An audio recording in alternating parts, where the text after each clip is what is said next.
मी 2 प्रकरणं परभणीची बघितलेली आहेत. तुमच्या कोणाच्या लक्षात असेल मला माहीत नाही आहे. एक असंच प्रकरण एक 10-12 वर्षापूर्वी झालं होतं आणि ते म्हणजे 125 लहान मुलं 14 एप्रिलला आणि त्यावेळेस मी 5-6 तासातच आलो होतो आणि पूर्ण परभणीतल्या जनतेने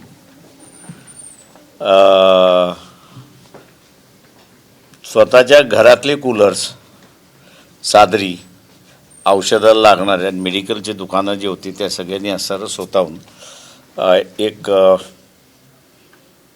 मदत म्हणून, आणि ती गव्हर्मेंट मदत यायला 3 दिवस लागली होती याची मला जाणीव होती, पण ते 3 दिवसामध्ये सगळं लागणारं जे आहे ते परभणी शहराने पूर्णपणे पुरवलं होतं अशी असणारी परिस्थिती आहे. त्याच्यामुळे या शहराचं एक कॅरेक्टर जे आहे ते मला वाटतं त्याच्यातूनच बाहेर पडते अशी असणारी परिस्थिती आहे. काय वाटतं मला सगळे कुठं हा प्रकरण जो आहे हे प्रकरण जे आहे ते नेमकं ती जी व्यक्ती आहे, पवार नावाची असणारी जी व्यक्ती आहे, त्यांनी जोपर्यंत कुठल्या माइंडसेटमध्ये येऊन केलेलं आहे हे कळत नाही आहे. आणि मला वाटतं ते एवढ्या लवकर कळेल असं मला स्वतःला वाटत नाही आहे, कारण का ॲडमिनिस्ट्रेशन हे सगळं जे आहे ते लॉ अँड ऑर्डरच्या सिच्युएशनमध्ये त्या ठिकाणी अडकलेलं आहे अशी परिस्थिती आहे.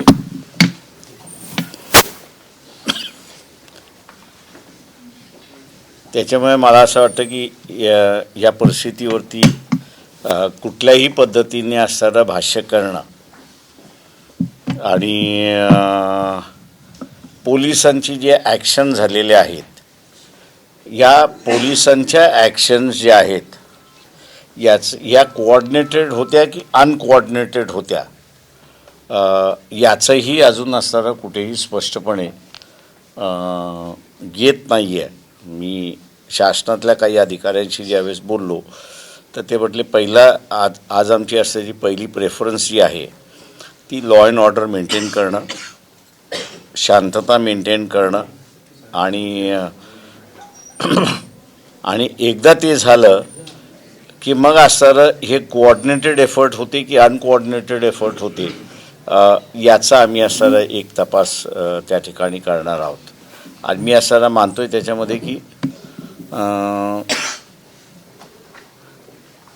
या गोष्टी जोपर्यंत बाहेर येत नाही तोपर्यंत मला वाटतं ह्या परिस्थितीवरती भाष्य करणं कठीण आहे असं मी त्या ठिकाणी मानतोय.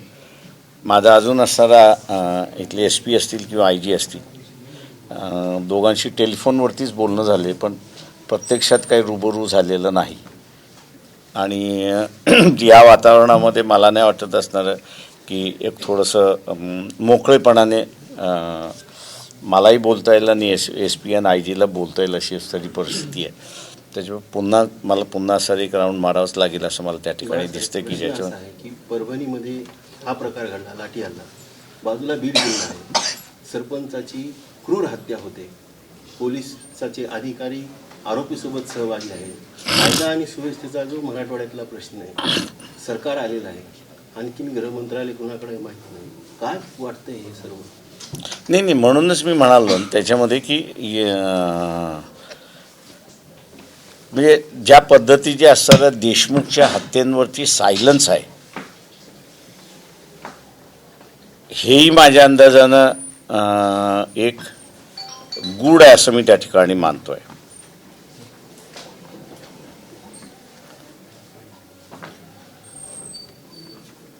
तिथे शॉकमध्ये गेलेली लोक आहेत असं मी बीडमध्ये बघतोय. म्हणजे ज्यांच्याशी बोलतोय त्यांना असणारं ज्याला स्टंट आपण म्हणतो, माणूस जसा स्टंट होतो तसा बीडची जनता त्या ठिकाणी स्टंट आहे अशी परिस्थिती आहे. आणि कोणीच बोलायला तयार नाही आहे, कोणीच काही सांगायला तयार नाही. आणि तुम्ही विषय काढला तर लोक रामराम करतात अशी असणारी परिस्थिती आहे. इथे माझ्या अंदाजानं परभणीमध्ये जे आहे ते इमोशनल इश्यू त्या ठिकाणी एक होता आणि त्या इमोशनलच्या ह्याच्यावरती फुले शाहू आंबेडकरी विचारांचा जो माणसं होती ती सगळी सहभागी झाली, इन्व्हॉल्व झाली अशी असणारी परिस्थिती आहे. त्या ह्याच्यामध्ये दोन वेगवेगळ्या घटना आहेत. त्या ह्याच्यामध्ये तिथे स्टंट असल्यामुळे काहीच घडलं नाही अशी असणारी परिस्थिती आहे. ही ते रिॲक्शन आली अशी एक परिस्थिती आहे तिथे. त्यामुळे दोन वेगवेगळ्या घटनांना मी दोन वेगळ्या पद्धतीने तिथे बघतोय. पण हा जो स्टंटपणा जो आहे तो माझ्या अंदाजानं मला फार भीतीदायक वाटतोय अशी परिस्थिती आहे. याचं कारण की आता आपली गत अशी होणार का, आपण काही बोललो तर दोन्ही बाजूने, म्हणजे वंजारी समाजाच्याही बाजूने तीच आहे आणि मराठा समाजाच्याही बाजूने तीच आहे, किंवा आपली गत अशी होणार का याच्याबद्दलचं असणारं लोक स्टंट आहेत. आणि ती मला असणारं भीती फार ज्याला आपण म्हणतो की स्केअरी, ज्याला इंग्रजी शब्द आपण वापरतो, अशी आहे अशी मी त्या ठिकाणी मानतोय. सर, आंदोलन झालं, इथं आंदोलन झाल्यानंतर पोलिसांनी काही ठिकाणी महिला असतील, काही तरुण असतील यांच्यावर मारहाण केली. ते अजूनही रुग्णालयात ॲडमिट आहे. काय वाटते कुणी असं? एकंदरीत माझं म्हणणं असं आहे, म्हणून मी मगाशी म्हटलं ना की हा कोऑर्डिनेटेड एफर्ट आहे की अनकोऑर्डिनेटेड एफर्ट आहे याच्यामध्ये. आता इमिजिएटली वरचे अधिकारी काही बोलतील का असं मला वाटत नाही आहे त्या सगळ्या ह्याच्यामध्ये. ही जर अनकोऑर्डिनेटेड असेल तर मी म्हणेन ही फार मोठी गंभीर बाब आहे. सोमनाथ सूर्यवंशी यांचा जो मृत्यू झाला याबद्दलही काय वाटते आपल्याला? ते माझं म्हणणं असं आहे की इथल्या असणाऱ्या सोमनाथ सूर्यवंशीच्या ह्याच्यामध्ये मीच IGN SP म्हणालो होतो की यांचे जे पोस्टमॉर्टम आहे हे अशा मेडिकल कॉलेजमध्ये झालं पाहिजे की ज्यांच्याकडे फॉरेन्सिक डिपार्टमेंट आहे. आणि औरंगाबादमध्ये फॉरेन्सिक डिपार्टमेंट आहे, अत्यंत चांगलं फॉरेन्सिक डिपार्टमेंट आहे. आणि तिथे मग त्यांचं पोस्टमॉर्टम करायचं त्या ठिकाणी ठरलं. कोर्टाला सुद्धा त्या पद्धतीने असा अर्ज काढला, पण तो प्रेस करण्याची गरज पडली नाही, कारण का ॲडमिनिस्ट्रेशनने ते असताना मान्य केलं अशी परिस्थिती आहे. आणि तिथे असणारं लक्षात आलेलं आहे की मल्टिपल इंजरीज आहेत.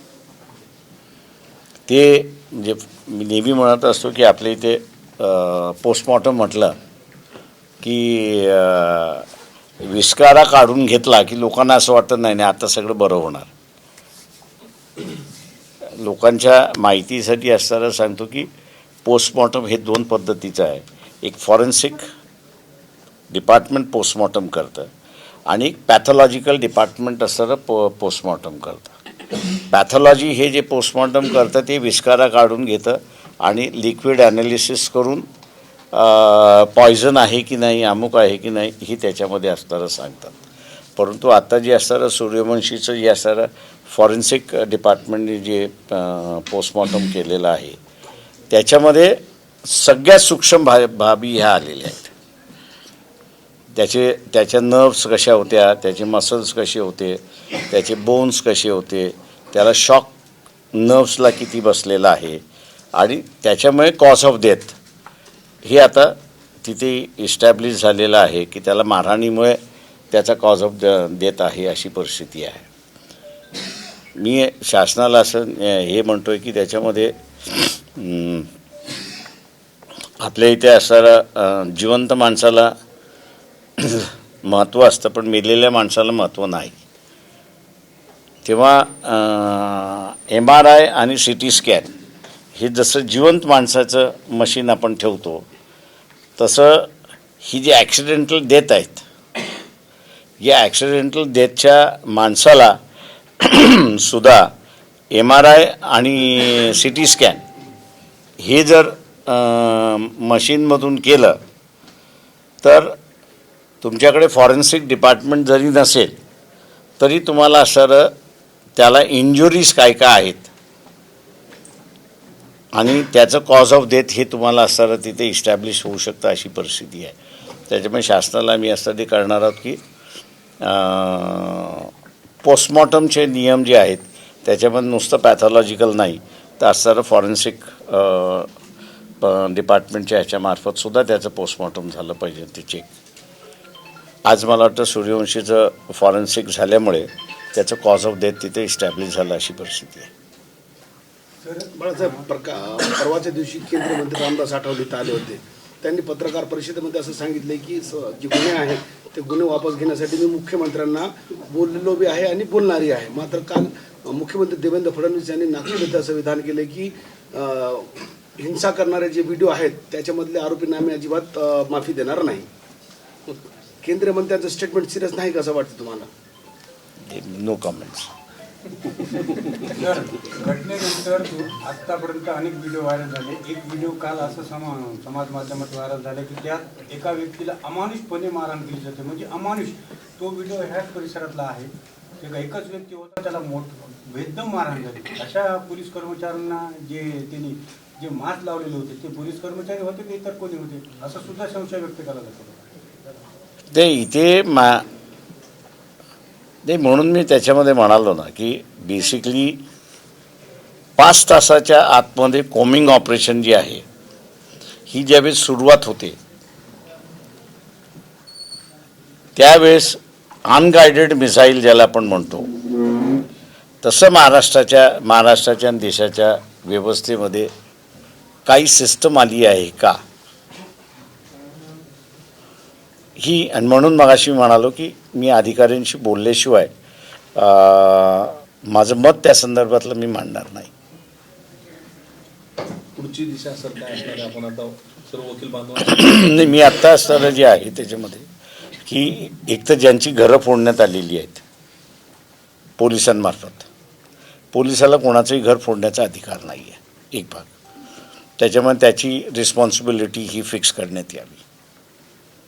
दुसरं जे आहे पुतळ्याच्या अवतीभोवती जी लाठीचार्ज झाली ती जस्टिफायबल करता येते कारण का तुम्हाला मॉब पसरवायचा होता ते वाढवायचं नव्हतं म्हणून आहे.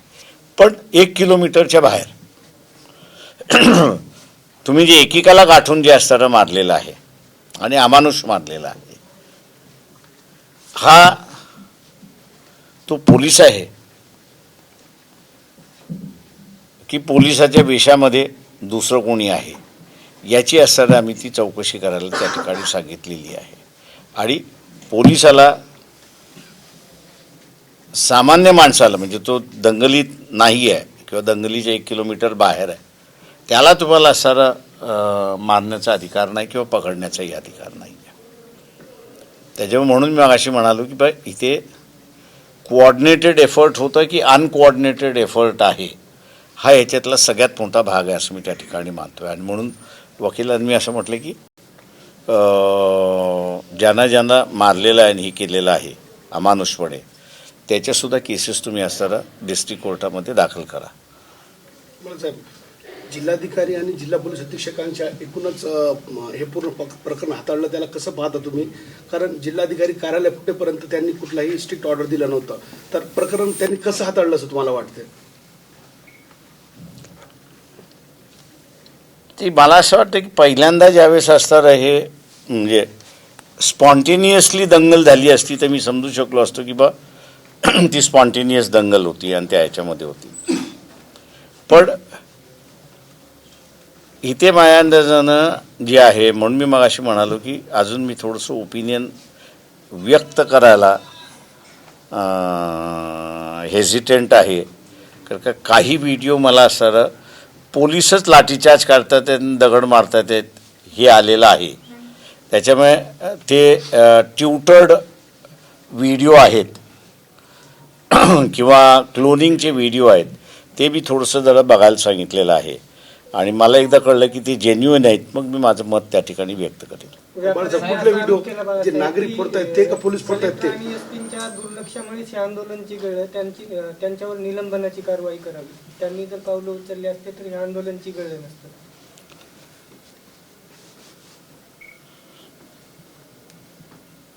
नाही, मी अजून व्यक्त काही होत नाही. हां साहेब, आम्ही जे शिकलेले आहेत विद्यार्थी, आता माझं सिव्हिल झालेलं आणि बीटेक कम्प्लीट झालेले, आणि मी फक्त बाबासाहेबांची घोषणा दिली म्हणून माझं FIR वरती नाव टाकले, आणि काही लोकांनी नाव सांगितलं काही माहीत नाही. आणि माझं बीटेक आता कम्प्लीट झालेले आणि मी गेटची एक्झाम देतो, आणि RRB रेल्वे सर्व जे एक्झाम आहेत त्याच्यामध्ये 2-3 मार्कानं मी चाललोय. तर आता माझ्या करिअरचा प्रश्न आहे, आणि मी फक्त जयभीम केली ना, माझ्या हातात काठी आहे ना दगड, काहीच नाही ना, मी तोडफोड केली, काहीच नाही केली, तरी पण माझ्या नावाने FIR फाडलेला आहे. आणि जर FIR झाला, केस झाला, तर सर माझं करिअर पूर्ण उद्ध्वस्त होईल, असा हा प्रश्न आहे. आणि जे केसेस आहेत त्या पाठीमागे घ्यायला काही राजकीय स्टेटमेंट सुद्धा दरम्यानच्या काळात आले. आता काल ज्यांनी मंत्रिपदाची शपथ घेतली, मेघना बोर्डीकर, त्यांनी परभणीचे उबाटाचे खासदार संजय जाधव आणि राष्ट्रवादी शरद पवार गटाचे राज्यसभा खासदार फौजा खान यांच्या चिथावणीखोर भाषण झाले, आणि त्यामुळं हे प्रकरण चिघळलं. मी एवढं एक ठाम स्टेटमेंट करू शकतो की 2 मराठ्यांच्या भांडणामध्ये हा सगळा बळी आहे. कोणते दोन ठाम, ते योग्य वेळेस नाव सांगेल. साहेब हे केस झालेले आहेत त्याच्या संदर्भात घेतील भाऊ, नोंद घेतील. आम्ही नोंद घेतलेली आहे, चाललेली त्याच्यामध्ये.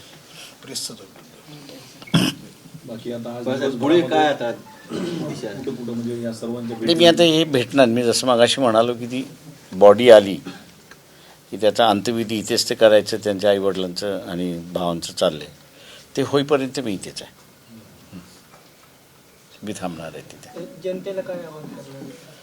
ते मी असं म्हणजे जनतेने असं एकतर सहनशीलता फार दाखवलेली आहे त्या सगळ्या याच्यामध्ये, आणि त्यांनी असंच सहकार्य करत राहावं अशी माझी त्यांचे विनंती आहे. मला सांग, अंत्यविधीला उपस्थित राहणार तुम्ही? मी अंत्यविधीला थांबणार, तिथपर्यंत थांबणार.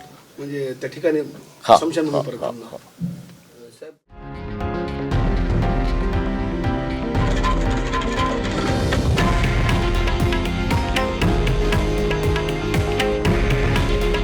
हे आहे देशातील नंबर 1 न्यूज नेटवर्क आणि आपण पाहत आहात TV9 मराठी. काळजी तुमची, हित महाराष्ट्राचं.